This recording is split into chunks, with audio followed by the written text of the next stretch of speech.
내가 진짜 이거 깨닫기 전에는 그냥 논술 로또인 줄 알았고, 그러니까 논술로 붙는 애들은 사실은 뭐 옛날부터 글도 많이 써오고 책도 많이 읽었다, 난 이렇게 생각을 했거든.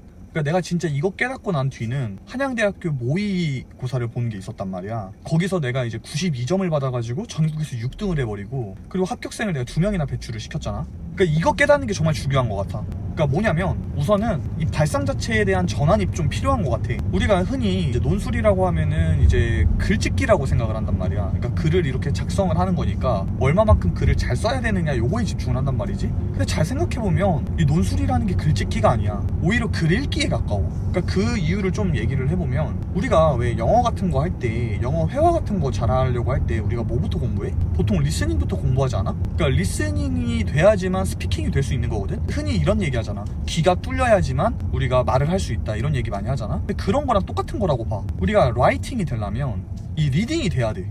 그러니까 글을 읽는 것부터 돼야지만 내가 글을 쓸 수 있다 이거지. 근데 이제 그런 거에 대한 발상의 전환이 안 되면은 이 논술이라는 거를 계속 글짓기라고 생각을 해버려. 좀 더 쉽게 말을 해보면, 이게 우리나라 논술이랑 다른 나라에서 시행하는 논술이랑의 차이를 보면은 이게 명료해지거든. 다른 나라 논술이랑 우리나라 논술이랑, 그러니까 입시 논술이지, 그거랑 극명한 차이가 뭐냐면 지문이 있고 없고야.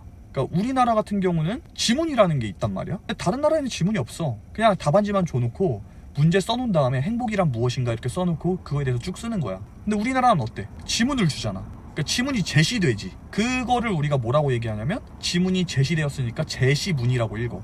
그러니까 그 제시문이 주어진다라는 거는 그거에 대한 분명한 이해도도 있어야 되고, 그리고 그거에 대해서 분석도 해야 된단 말이지. 그러니까 우리 출제자들은 그걸 원하는 거야. 그 지문을 준 거를 얼마만큼 이해를 잘했고 분석을 잘하는 학생들을 이제 뽑겠다는 건데, 사실은 그거에 대한 분석은 안 하고 글 쓰는 방법에 대해서만 배운단 말이야. 그러니까 이제 합격했던 학생들도 사실은 똑같아. 다른 데서 이제 배우고 왔거나 아니면 논술을 조금 해본 친구거든. 근데 이제 계속 글 쓰는 거에만 집중을 하더라고. 문장을 어떻게 쓸지, 뭐 여기서는 어떤 문장을 써야 되는지 그것만 고민을 하더라고. 그게 아니라 내가 옛날에 했던 실수를 그대로 똑같이 따라하고 있는 거야. 나도 사실은 예비도 못 받고 떨어졌거든. 나는 정시러였기도 하지만 사실은 논술도 조금 하려고 해봤거든. 근데 예비도 못 받고 다 떨어졌단 말이야. 근데 그 친구들이랑 지금 나랑 그때 패턴을 생각을 해보면 똑같았다는 거야. 그래서 이제 그 친구들한테도 내가 이제 이야기를 한 거지.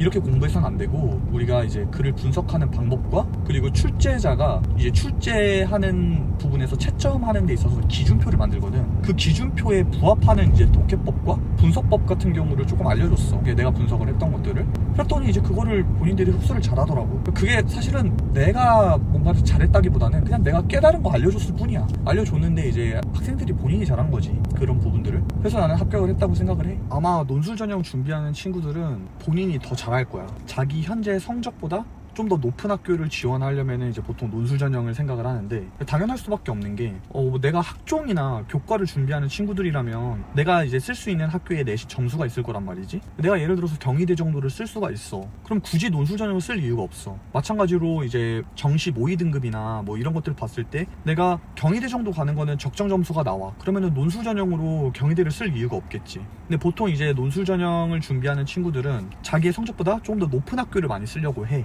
그런데 이 논술 전형을 준비하는 친구들은 항상 이 진입 장벽을 고려한단 말이지. 그러니까 진입 장벽이라고 하는 거는 우리가 보통 이제 최저 등급 기준이라고 이야기를 많이 하는데, 사실 최저 등급 말고도 되게 다양한 진입 장벽들이 있어. 뭐 예를 든다고 하면 뭐 수리 논술이 나온다거나 아니면 영어 지문이 있다거나 이런 것들이 있거든. 그러니까 뭐 비근한 예로 연세대학교 같은 경우는 수리 논술이나 영어 지문이 다 나와. 그러다 보니까 학생들이 진입 장벽이 높다고 생각해서 최저 등급이 없는데도 경쟁률이 그렇게 높지는 않아. 반면에 한양대 같은 경우는 영어 지문도 없고, 그렇다고 수리 논술이 나오는 것도 아니고, 그렇다고 해서 최저 등급이 있는 것도 아니야. 그렇게 되면은 굉장히 진입 장벽이 낮기 때문에 많은 학생들이 몰릴 수밖에 없지. 게다가 플러스로 한양대가 갖고 있는 학교의 레벨을 생각을 해봤을 때 굉장히 높은 학교잖아.